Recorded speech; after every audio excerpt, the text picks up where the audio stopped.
Okay, good evening, everybody, and welcome to Environmental Coffee House. I've got Antonio with me tonight, which is really exciting, and I'm just really happy. And I want to thank you because uh, we will now be able to get it's not a microcell, actually. It is a signal booster, and it will be some with an antenna that will go up actually on my roof to pull it in so we can do these shows. So Tony and I want to say thank you to our people that helped. And let me tell you, I was completely and utterly touched to tears, Antonio.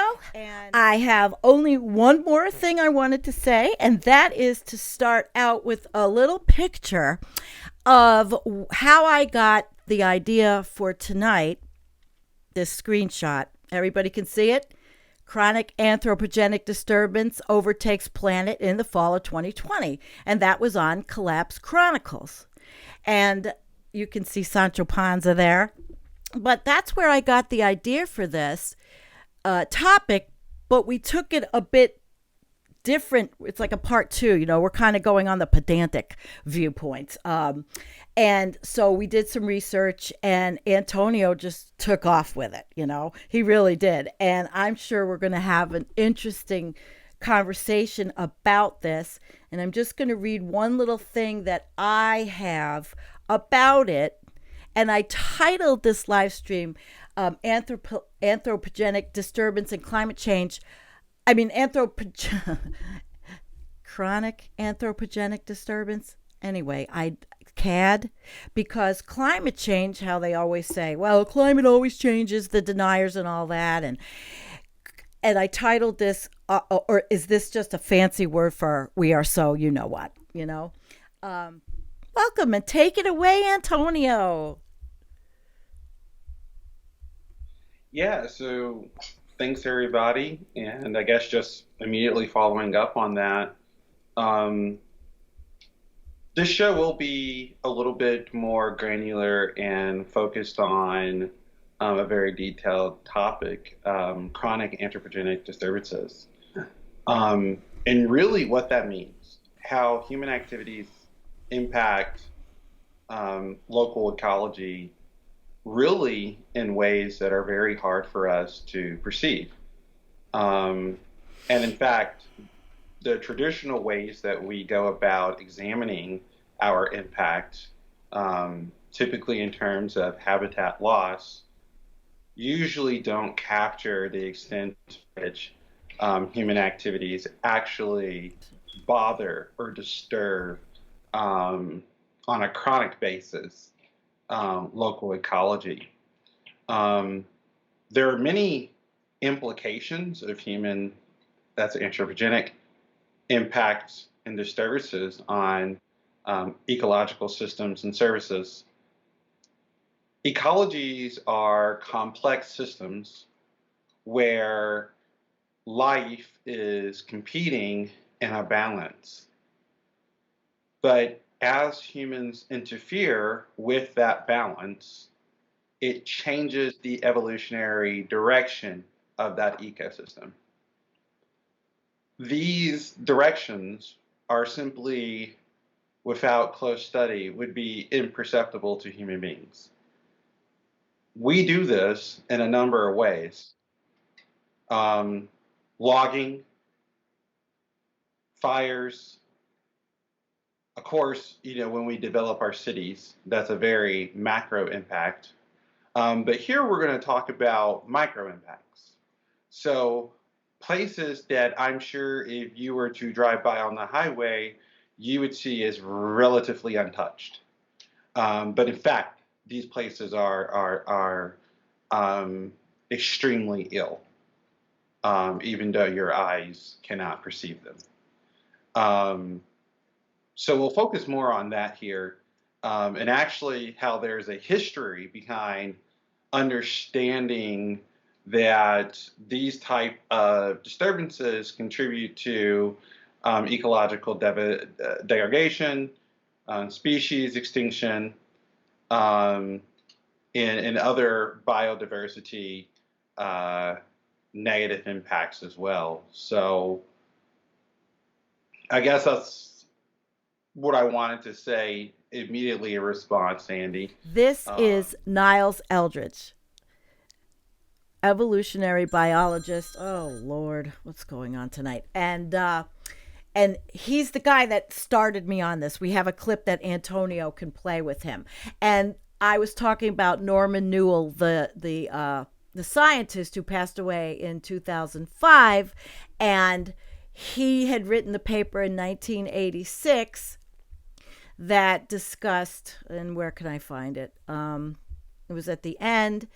Oh, I'm all oh, here it was. Okay. 1987 paper written by Dr. Newell and a museum colleague, Dr. Leslie Marcus, found a direct correlation between an increase in world population and increasing amounts of carbon dioxide in the atmosphere. And what I want to say about this is what I wanted to say was did we know? Was this wasn't in the mainstream? Of course not.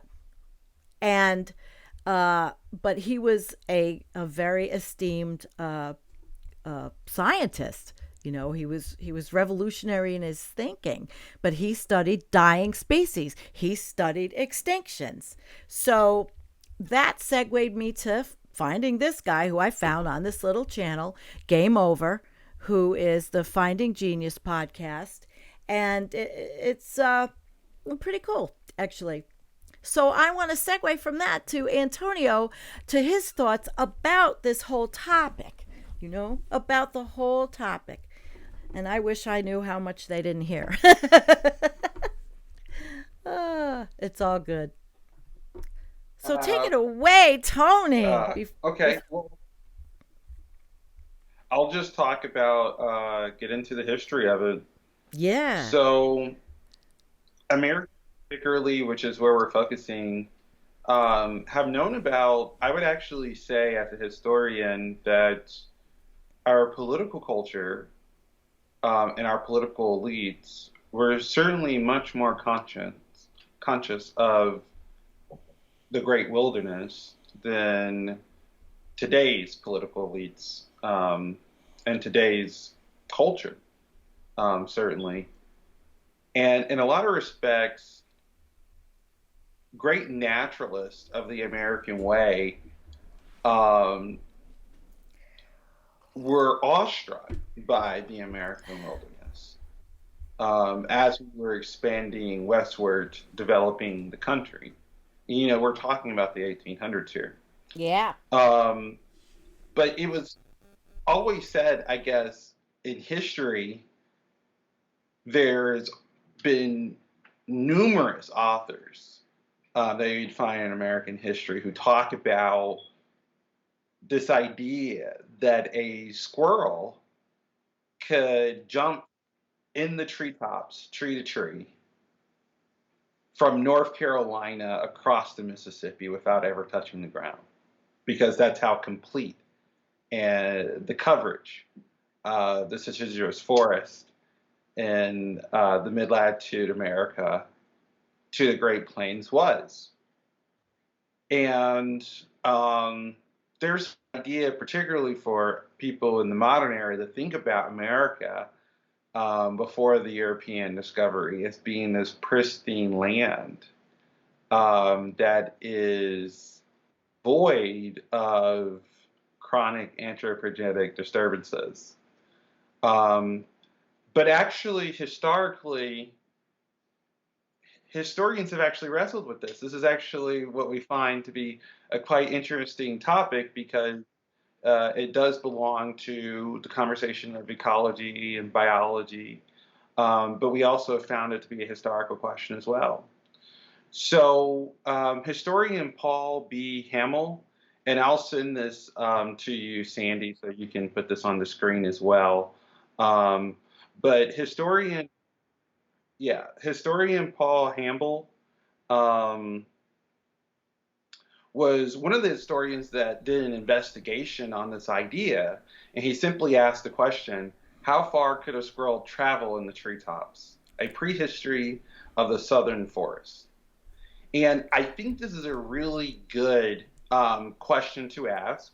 and short paper essay to talk about and introduce the topic of chronic anthropogenic disturbances. Cool. Okay? Yep. And So, in the I got the introduction, article. Paul is, is It's talking up. about, you know, the process of the forest. Um, Old growth forest in the Americas. Okay. It has been known for a long time that these forests have been impacted by human planning, uncontrolled and controlled processes. So that's logging, that's moving of the underbrush, using fire. Okay. So this idea really starts this prehistory. The most interesting time to really kind of look back and understand this from the European American perspective is about 1607. And at this time, Europeans had relatively left the American continent untouched. And so, for them, to their eyes, just as I was alluding to you before, to you and your eyes, they did not perceive many of the disturbances that the Native American population had actually already undergone on the environment. Um, but for the European, they saw these forests and they saw them as pristine. Okay. And we'll talk about this because it's very interesting. This whole idea of what is a pristine forest versus actually understanding how sensitive ecology is to our activities. But what we found in our history was that Native Americans actually did extensively impact ecosystems in their direct, immediate local communities. Oftentimes, what Native Americans will do, particularly on the eastern seaboard, is clear out the underbrush of the forest and also the mid-story levels as well, with fires and logging. Well, not, for building local habitats. And they would do this in a 10, 20 mile, sometimes 30-mile radius of their community.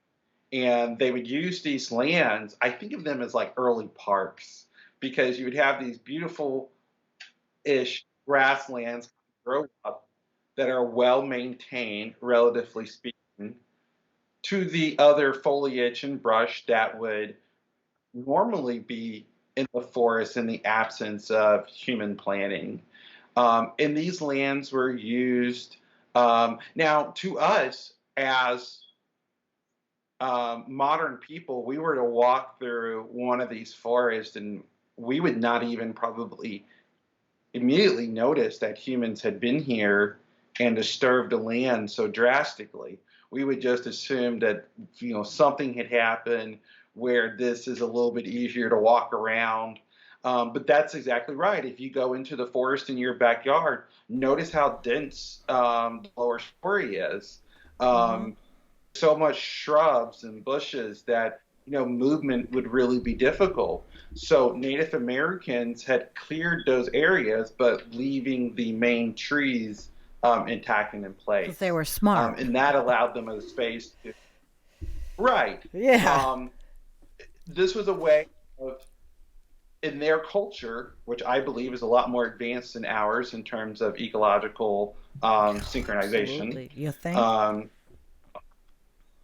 under, understood that we are going to have some impact, but we have to plan and moderate these impacts.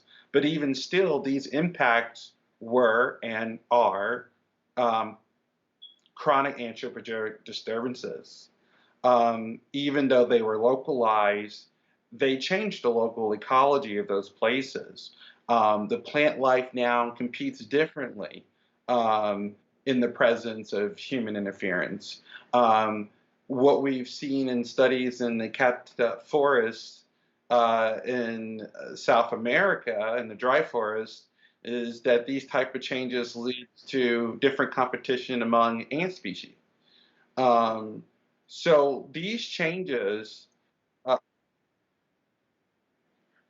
may seem unperceptible to us, but they are in fact going on. And so this was something that was looked at in terms of a kind of historical focus, um, to understand that really it's hard to say that over the last 15,000 years that there are any pristine forests, because humans had spread out so far and our populations were so nomadic that we were really disturbing the place Yeah. everywhere, So from the very beginning of very quickly. humanity, right? The very It's what we beginning. is it's what we do. Um, and Yeah, because we're so it's what we nomadic, do. we're kind of an invasive species. We are an Perhaps some invasive climate species. We are. That's brilliant, actually. we invaded the world. Yeah, Out yeah. of Africa we came, and Europe, into Asia Minor, um, and Eurasia, into Asia, into the Americas. We Wow. invaded the world. We did. And we disturb the ecology, as we go, and we change the rates of evolution, wherever we go. And that has been true on each of the continents for which we've touched. And so that's really where this conversation is exploring, is that, climate change is this overarching impact that we have, right? That's the Yep. very visceral impact that we have. But really, um, one of the images, Sandy, if you can bring up, that I showed you of the type of I logging sure can. humans do, All right. I I will want to talk about find that. that. Yes. Okay, it's with the clear cut. That just Yes, go ahead. brings to mind that just brings to mind what I was saying about, you know, to your eyes, if you were driving down the highway and you were to see a selectively forested forest, you would not, excuse me, a selectively logged forest, Mm-hmm. you would not notice that this forest had actually been impacted. Why? Because firstly, our ecological consciousness is very, very low, and so actually major impacts would even go unnoticed to modern people. And this would actually be a significant impact on the well-being of a forest, if you were to even selectively log it. Um, but for us, I wanted to use this diagram to show you the difference between the type of obvious impacts that we can easily see are wrong, a kind of conservative approach, or where we try to negotiate with nature, so to speak. Um, but really, each of these methods are have a sort of catastrophic consequence on the local ecology and the local population evolution as well. So clear cutting, you can see if you are driving down the highway and you saw a clear cut forest, you would clearly see that it was clear cut. That would be unquestionably a cut forest to you. Um, well, what about a shelter wood cutting? Well, what you would see, is some pathways through the forest, that you would also be able to see was an area of impact. But what most people would not be able to see by driving on the highway is the selectively cut forest. Why? Because most of the shrubs cover it. But what we've actually found, um, through audio sound, is that forests that experience selective cutting, their the amount of sound that was being given off by the different species had declined, anywhere in the area between 30 to 60% after selective cutting. So these were devastating impacts. And what we saw was minor changes to us, actually cause species localized extinctions. Um, so yeah, our impact is massive, even though for us it may even seem unperceptible. And so in the background, you have climate change that is this incredible exacerbator on these already unperceptible but real term impacts um, that we have on the places that we touch. It's pretty impressive. It's pretty impressive to think about this. And I did find an article. I pulled something up that might be interesting to us. I don't know if you can see it. It was just the research on this. This was done in the Caatinga dry forest fragments, and it's the newest research using chronic anthropogenic disturbance, CAD, which I like. And the abstract was talking about how understanding how chronic anthropogenic disturbances are distributed in space leads to more effective conservation and management practices. So they were looking at how this dry forest is potentially altered by chronic disturbance, anthropogenic disturbance. In particular, they were investigating the disturbance among geographic reasons, fragment sizes, and a function of distance to the fragment edge. They came up with the CDI index so they could represent the 5 anthropogenic disturbance vectors, which were human population, infrastructure, grazing, logging, and fire. I mean, each one of those, Antonio, we could go way into to talk about. But they were doing this, and the policy implications for them was that it was uh, proper management practices and expansion of the existing protective area network are needed down there, right?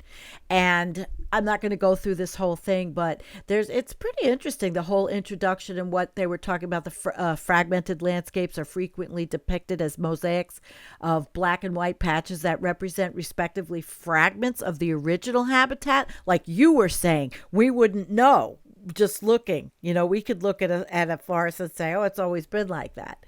So that was they said the surrounding anthropogenic matrix. The simplified view is used in island biogeography, metapopulation, and landscape ecology models, which affects biodiversity conservation strategy and environmental policies, which is always going to happen. There's always going to be some, human intervention. Chronic anthropogenic disturbance is the additive effect of multiple anthropogenic stressors that leads to slight but continuous alterations of the structure, right? So we're always altering the structure. Very interesting research that's absolutely going on out there about, how it really just says, well, where we are, what's going to happen. But I wonder how the chat feels about that the wording. But Nick, Antonio, thinking Nick. Yeah, it's absolutely incredible. But just think about structure, for example. Mm-hmm. When you go into a forest scape and you lay down a road, Yeah. I like to actually think about places, Sandy, not too far from where you live in Western New York, where you can go through these forested areas and all there is just a 2-lane highway. And again, you see this as a pristine landscape, that the only thing that's been changed is this road that's cut through the forest. But really, the fact that that road is there and the fact that cars use that road, there's a continual impact on the way that forest is now evolving. Mm. The fragmented scape is now there, and the fact that cars go down, the animals hear that, so now they respond differently. Now there's moving pollution that's brought into the area because of the traffic. So there's a Yes. lot of little things that happen, though to us we don't perceive it. But now think about as we develop that area. We knock down a few more trees, we put in another quiet 2-lane road and build a small subdivision. Um, well, at first, the people who go there and live in that small subdivision, I imagine they might feel that they are living in some sort of sanctuary, some type of absolutely mystic getaway in the woods. Mm-hmm. And every night that they go to sleep, they will hear the roar of the forest, all of the life. But Roar of the as the forest. human population develops, our impacts are exponential.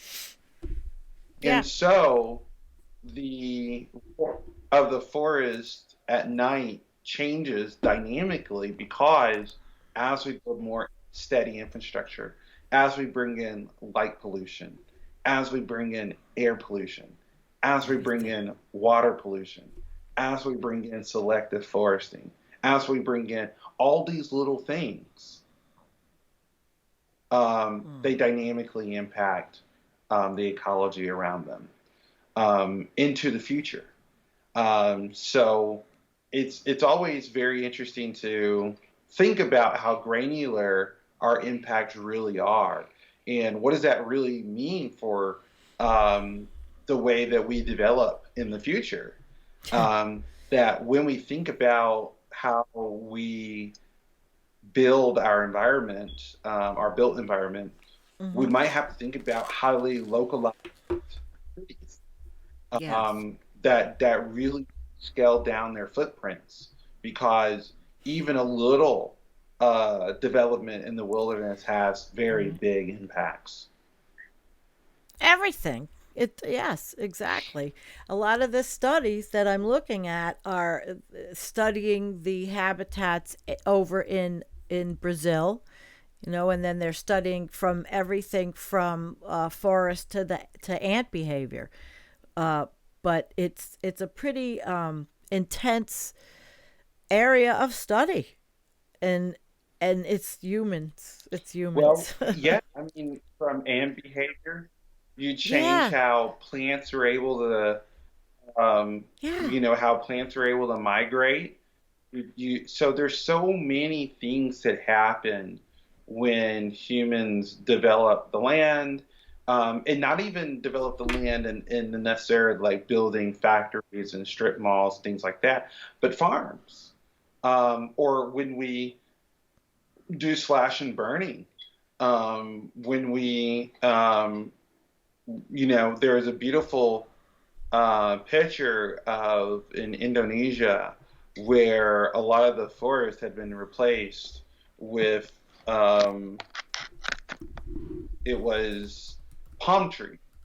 And from satellite view, you could see that yes, these are palm trees, but it's still a green area. What's the problem? I mean, isn't that still good if it's Right. green?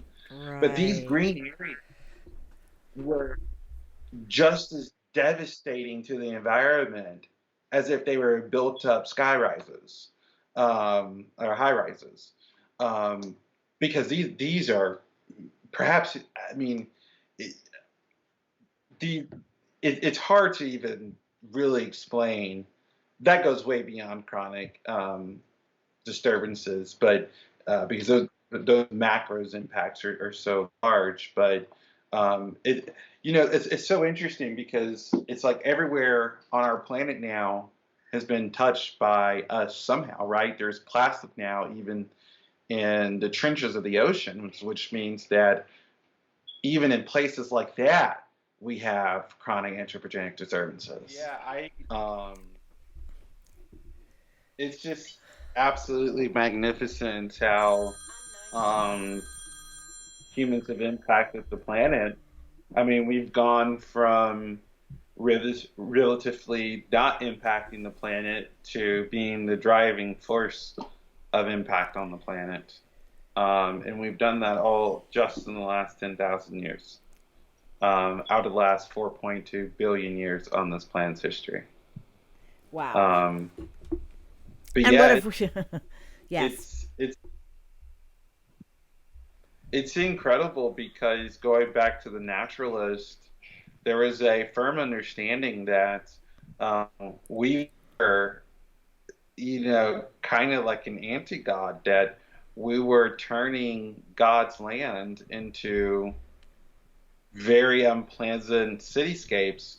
And you got to remember that the cityscapes that were developing in the late 1800s were hellish nightmares, right? They were very dirty, they were very nasty, they were very disease ridden, very crowded. And this is what was swallowing the forest. Um, this not only a cancer to the planet, but a cancer to its own inhabitants. Um, Oh, perfect so segue for his little clip on on what Neil said about cancer. Cancer, I think we have in the paper that 40% of the people living in the world, in industrialized nations anyway, will probably contract cancer at some point in their life, usually in older age. And of those, about half of those will die of it. So the idea there is to try to stabilize that. It can't be eradicated. Too many different kinds of cancer, too many different basic subsets of causes of it, but it can be treated as an evolutionary ecological disease, much as what I'm saying we should be doing with our planet as a whole, and stabilize things, treat it as a chronic disease. Let me get back to this. Can Cancer, anthropogenic disturbance also be CO2? Can we segue to that to say or is it just in the sciences used as a term for in the ecology and all that? What do you think? Can we broaden that term? I think it's very interesting because it loses its meaning, obviously, by broadening the term inherently. Okay. I think that I like making the distinction between, although climate change does have a chronic disturbance, though. That is, Yeah, climate change is a chronic disturbance, an but it's a anthropogenic. macro chronic disturbance. Um, but like you say, leading into this conversation about rainfall, one of the areas that I thought was most interesting, I wonder what Nick Humphrey would have to say about this.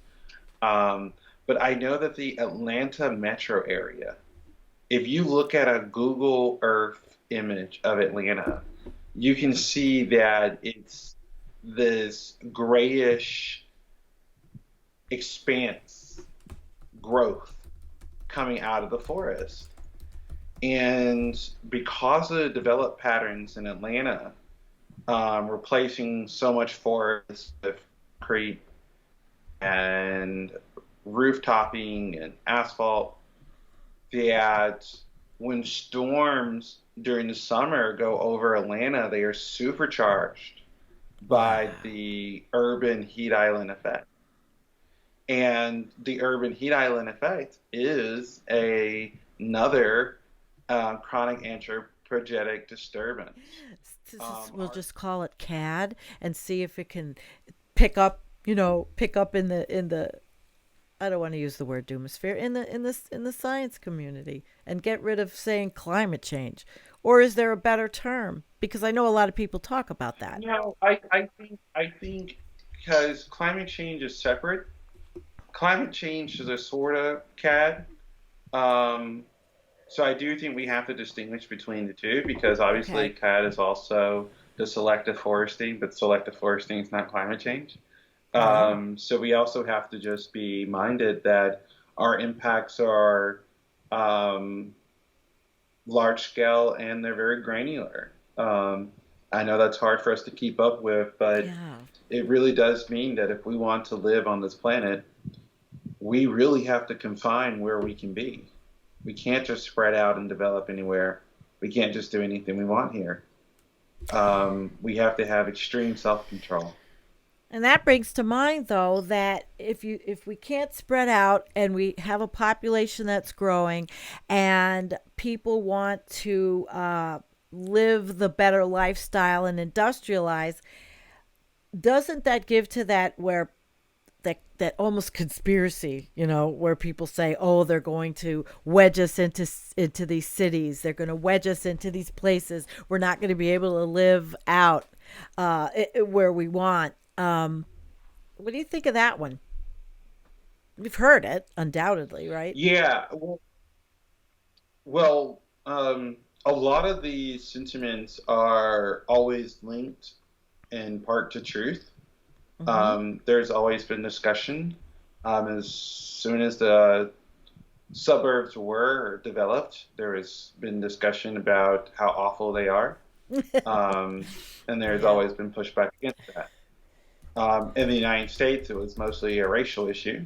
Mm-hmm. Um, whites wanted to flee the urban areas to get away from blacks, and the suburbs were the way to do that. So Uh, there was little attention to how spreading out, how sprawling out um, was really an environmental crisis. And even still, we focus on the impact of Brazil and the Amazon rainforest, but the United States has suburbanized its rainforest. Um, so we really have absolutely no room to talk. We don't even, well, not our rainforest, excuse me, our forests. But our forests are incredibly diverse, are incredibly important, um, huge. I mean, the forest, the deciduous, the boreal, our forests are so incredibly important, and we overlook that. But we've developed them into suburbs, and we don't think about how those impacts will forever change the course of the evolution in those areas. we're still Um, cutting them down. I mean, we're cutting them down for timber in Vermont. My neighborhood, I see the wood trucks going down the street because the state is hard up for money, and so they're cutting the forests here, the state forests.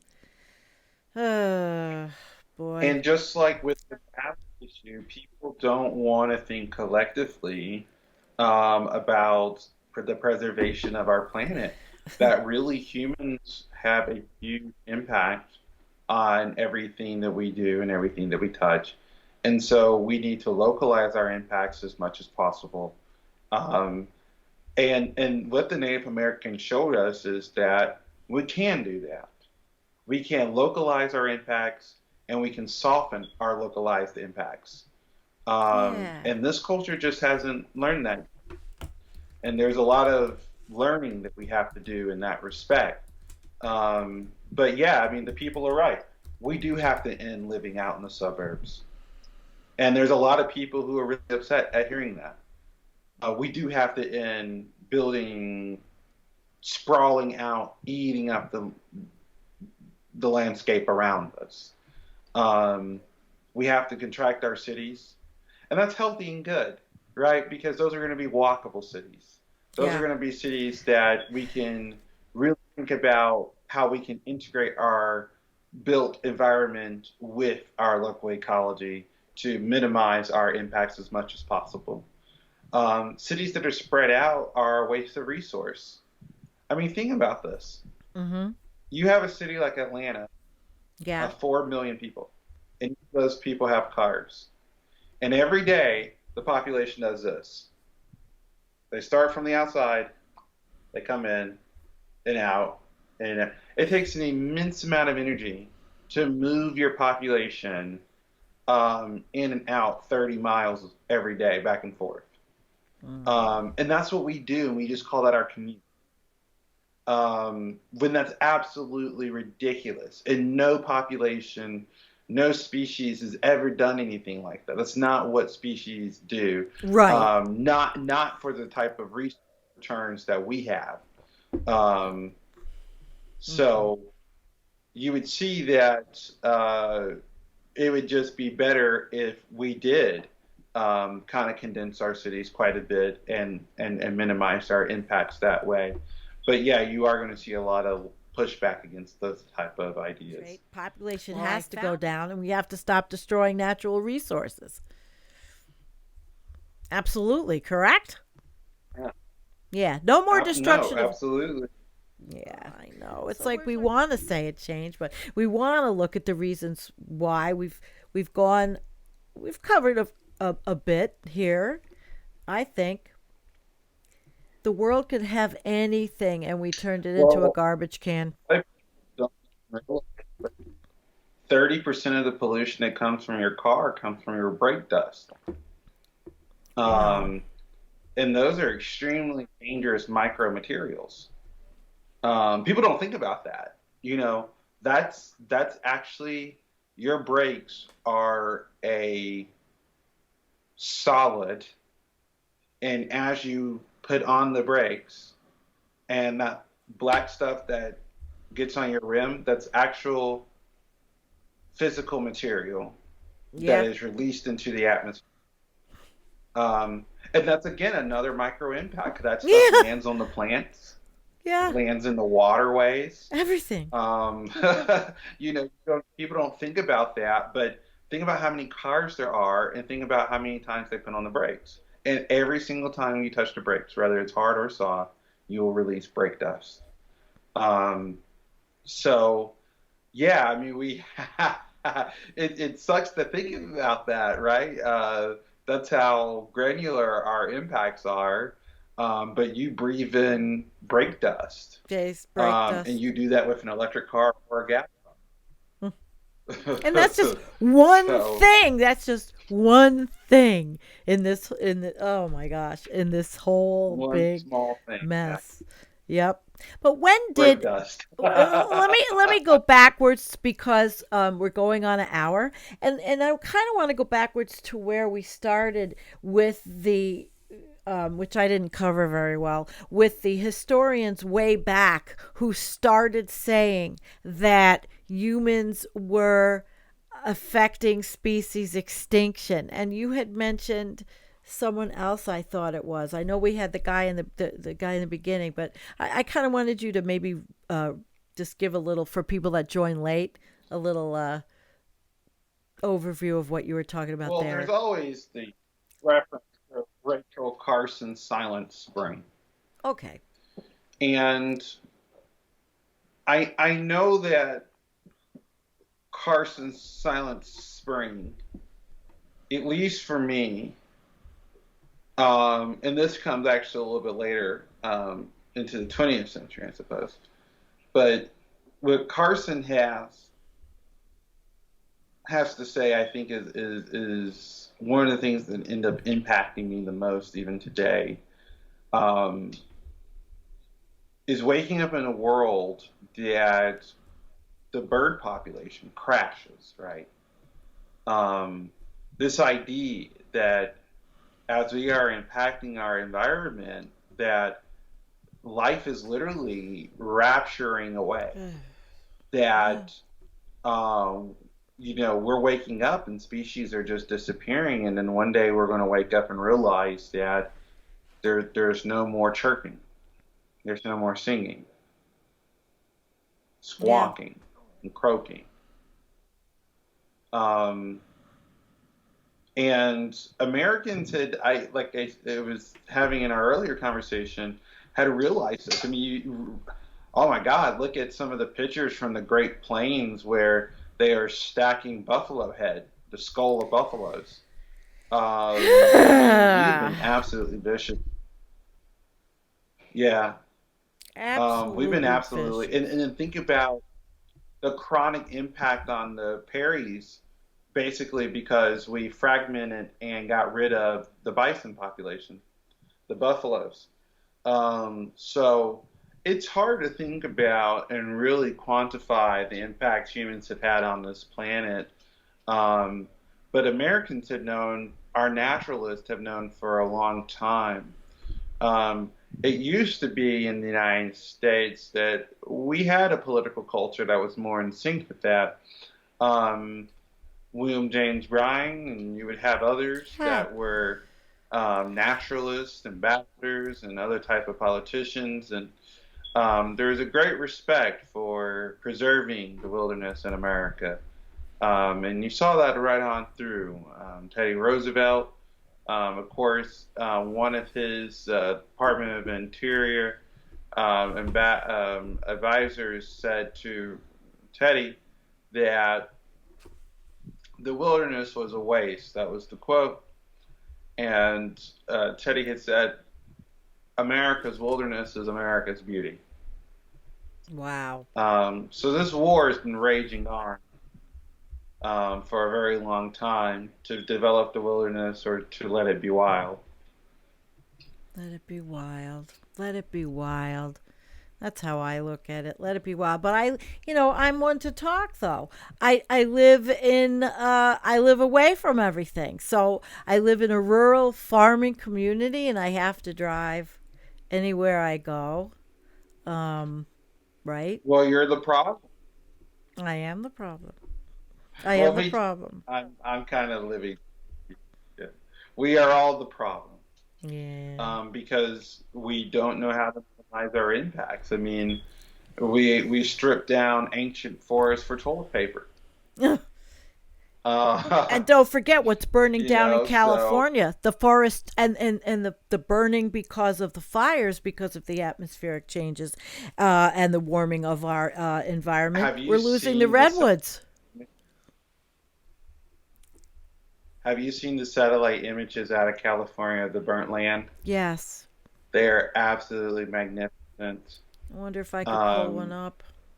Mm. yeah, Let me it's ecology, and we were warned again by uh, the United Nations Environment Program in 1990 that 1 degree Celsius above the pre-industrial level would cause extensive ecosystem impacts.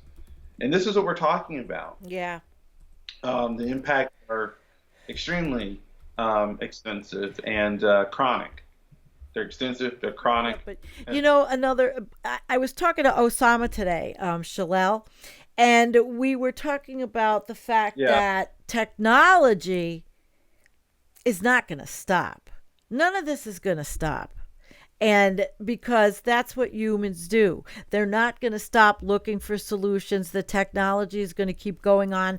We propose degrowth and compassionate degrowth, not depopulation or any of that. But the technology is going to go on, and as we in our conversation, it was we'll just revolutionize technology until we extinct ourselves. And he said that the technology will be around after we are, if it doesn't melt down from a nuclear plant. it yeah, the technology, once we make the leap between robotics and artificial intelligence, which is coming in the next 10, 15 years. So that's going to be right as the climate crisis is dealing with us. Yeah, Um, pretty and interesting who knows? stuff. The robots may accelerate the climate crisis to kill the humans. So, uh, I Poppy don't know. said, questions? Um, No, we have lots of our own ideas too. How long do you think, everybody always wants to ask, how long do you think we have? And of course, we can't prognosticate, but give it a slab there. Give it a try, Antonio. It's in I love every when live people stream. say, yeah, How long do we have? Right. how long do they think we have? I don't even know how to answer that. Um, well, Big boss. in my own personal view, Mm-hmm. I think that we are headed toward a civilizational cataclysm Okay. sometime between 2030 and 2040. Mm. And at the present Mm, rate mm, of mm. warming, I think that we may see the collapse of our civilization no later than 2050. Yeah. What happens after that is up to you to imagine. But things only get uh, worse, obviously. yeah, Uh, my last stream but yeah, I played a video of the I, future. Oh, I mean, if you think about it, 2 degrees will take us to somewhere that will be like it's not even like describing like World War II because that's just thinking about the human component. Um, it's hard to say what 2 degrees will do to global ecology. Um, it would be going much warmer than that, so it's hard to really yeah. quantify that impact. It is. I got a question from Philip Blair. We want to talk about the pictures. What is the beautiful painting behind Antonio? Who are the two people and what is being depicted? And then we can show the other one and you can do that before we go. We Cuz usually we're going about an hour 15 and this is Yeah, going very well and I think the these chat's pictures. having fun. Okay, so we'll move Yeah, these pictures are ourselves. great, aren't they? Yeah. Yes, I They're can from pull the them up. Hudson River, Let me pull one up. Go ahead. Oops. and these pictures depict what European Americans saw as a pristine environment, and I wanted to show them because they really do capture actually how pervasive um, our chronic anthropogenic disturbances are. And actually, Sandy, if you can put up the one that shows the Native Americans, and I'll There it talk as you do is. that. I'll talk about the one behind me. It's up. Oh, well, I see on YouTube. This is the one that shows the river and Right. the forest. We have a This. lag. So just wait a Oh, second. We okay. have a Okay. lag. Awesome. And yeah, Okay. well, Beautiful. I you see it got it? now. Okay. Okay. And It's a so, big lag. yeah, I don't like it. when people see this view, Mhm. even though they do see there's Native American settlement, they see this as a natural, pristine view. But in fact, if you look at where some of the trees are, I think this painting captures it really well. And the Europeans may have not even known this. Notice how clean the cut this grass is. Mhm. That would never happen in nature. Even though this looks like a very beautiful, clean, natural view, this shows you how the Native Americans were, in fact, um, touching and moving around and impacting and planning out the local ecology around them. That they cut out all of the undercarriage under the forest, and then they would also cut the middle stories of the limbs as well, so that they could raise cattle, or not raise cattle, excuse me, get game, hunt deers and things like that. And they would cut out the limbs of the forest as well. So that actually, there's a lot of impact that Native Americans had, but they tried to manage and localize these impacts in a way that they believe the environment, once they were gone and moved on, could easily restore. And that's part of also about ecological integration into our built environments, is making sure that when it is time for us to move on, that the environment can come and retake and reclaim once we borrowed. Um, so not building nuclear facilities, for example. Yeah, definitely. This was beautiful. Wow. Do you want me? I'm going to show all three of them large because they're lovely. Let me show the other one. Yeah, the next one, Which one do you want me to go they to? are absolutely Look at the people. The one that's just behind anyone you.